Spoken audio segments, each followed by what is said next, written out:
یا رسول اللہ یا رسول اللہ صلی اللہ علیہ وسلم. اپنی آواز اتنا سامعیت ہے اور اپنی آواز کم کریں. جو میں بول رہا سے دھیان دیں. سب حضرات ہمارے مولانا صاحب بھی بیٹھے ہیں اور ہمارے امام صاحب بھی بیٹھے ہیں جو کہ ماشاء اللہ ان کی زیارت کرتے ہیں اور جو بھی بیان ہو اس کو آپ دھیان دیں. اللہ تبارک و تعالیٰ ارشاد فرماتا ہے اللہ بذکر اللہ تطمئن القلوب. اللہ کے ذکر کے ساتھ ہی دلوں کو اطمینان ملتا ہے. اگر کسی ہم نے ڈاکٹر سے پوچھا کہ تم ڈاکٹری کرتے ہو تمہیں سکون ملتا ہے تو وہ یہی کہتا ہے میں ڈاکٹری تو کرتا ہوں لوگوں کو دوا تو دیتا ہوں مگر مجھے سکون نہیں ملتا. مجھے سکون نہیں ملتا. کسی کاروبار کرنے والے سے پوچھا کہ تم کاروبار کرتے ہو تمہیں سکون ملتا ہے تو وہ یہی کہتا ہے میں کاروبار تو کرتا ہوں مگر مجھے سکون نہیں ملتا. مجھے سکون نہیں ملتا. اور معاملہ یہی ہے اگر ہم نے کسی قرآن پڑھنے والے سے پوچھا گیا کہ تم قرآن شریف کی تلاوت کرتے ہو تو تمہیں سکون ملتا ہے تو وہ یہی کہتا ہے میں قرآن کی تلاوت کرتا ہوں تو مجھے سکون ملتا ہے.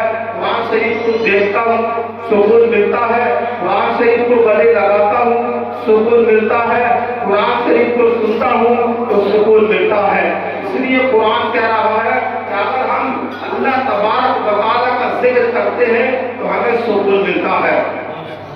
حضرت موسیٰ علیہ السلام آپ جب اس جنگل کے اندر داخل ہوئے تو آپ کے ذہن کے اندر یہی بات آئی کہ میرے علاوہ اللہ تبارک و تعالیٰ کا ذکر نہ کرتا ہوگا, میرے علاوہ اللہ تبارک و تعالیٰ کی کوئی تسبیح نہ کرتا ہوگا, مگر اللہ تبارک و تعالیٰ ارشاد فرماتا ہے اے پرندوں اپنی آواز بلند کرو.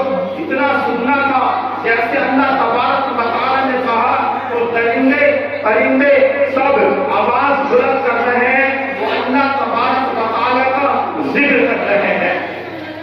اللہ تبارک و تعالیٰ کا ذکر کر رہے ہیں. حضرت موسیٰ علیہ السلام نے کہا اے پروردگار عالم میرے ذہن میں تو یہی تھا کہ میرے علاوہ اللہ تبارک تیرا ذکر کوئی نہ کرتا ہوگا, مگر تیرا ذکر زمین کے اندر بھی ہو رہا ہے آسمان میں بھی ہو رہا ہے, تیرا ذکر ہر جگہ ہو رہا ہے. حضرت موسیٰ علیہ السلام سجدے کے اندر گر گئے. وہ گرنے کے بعد کہا اے پروردگار عالم میں یہی سوچ رہا تھا کہ میرے علاوہ تیرا کوئی ذکر نہ کرتا ہو, میرے علاوہ تیرا کوئی ذکر نہ کرتا ہوگا, مگر تیرا ذکر کوئی ایسی جگہ نہیں کرتی جو تیرا ذکر ہر چیز پرندہ ہو درندہ ہو کوئی بھی چیز ہے جو تیرا ذکر کیا کرتی ہے. حضرت موسیٰ علیہ السلام یعنی سجدے میں گر کے رو رہے ہیں. اللہ تبارک و تعالیٰ ارشاد فرماتا ہے اے موسیٰ اپنا سر اٹھاؤ, اور اٹھانے کے بعد یعنی کہ آسائے مبارک رکھا ہے اسے اٹھا لو, اٹھانے کے بعد آپ زمین پہ مارو. اتنا سننا تھا. حضرت موسیٰ علیہ السلام نے آسائے مبارک جب زمین پہ مارا تو زمین سخت ہو جاتی ہے, یعنی زمین آدھ پھٹ جاتی ہے, آدھی ادھر ہو جاتی ہے وہ آدھی ادھر ہو جاتی ہے. حضرت موسیٰ علیہ السلام نے کہا اے پروردگار عالم زمین تو شک ہو گئی ہے, آدھی زمین ادھر ہو گئی ہے وہ آدھی زمین ادھر ہو گئی ہے. اللہ تبارک و تعالیٰ ارشاد فرماتا ہے اے حضرت موسیٰ علیہ السلام یعنی جو زمین شک ہو گئی ہے یہ آسائے مبارک یعنی پانی پہ مارو. اتنا سننا تھا جیسے ہی پانی پہ مارا ہے تو اس میں سے ایک پتھر نظر آتا ہے. وہ پتھر جب نکلتا ہے تو حضرت موسیٰ علیہ السلام نے کہا اے پروردگار عالم اس میں تو پتھر نظر آ رہا ہے. حضرت موسیٰ علیہ السلام نے کہا اللہ تبارک و تعالیٰ ارشاد فرماتا ہے اے موسیٰ یہ پتھر جو نظر آ رہا ہے اس کا آثار مارو. آنے کے بعد جیسے ہی مارا ہے پتھر کے جو ٹکڑے ہو گئے اور جیسے جو ٹکڑے ہوئے ہیں اس میں سے جانور نکلتا ہے, تو جیسے جانور نکلا ہے حضرت موسیٰ علیہ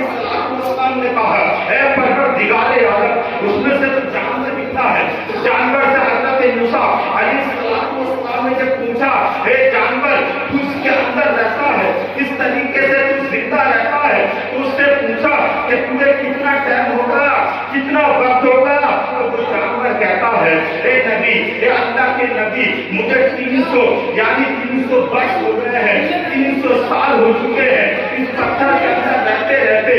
حضرت موسیٰ علیہ السلام نے کہا اے جانور، تو اس کے اندر رہتا ہے کہ تجھے بھوک نہیں لگتی، تجھے پیاس نہیں لگتی، تجھے کسی چیز کی طرف نہیں لگتی، تجھے کسی بھوک نہیں لگتی ہے۔ تو جانور نے یہی کہا میں اس لیے باہر نہیں آتا، ایسا نہ ہو کہ موت کا کوئی فرشتہ آئے اور میری روح قبض ہو جائے، اس لیے میں باہر نہیں نکلتا۔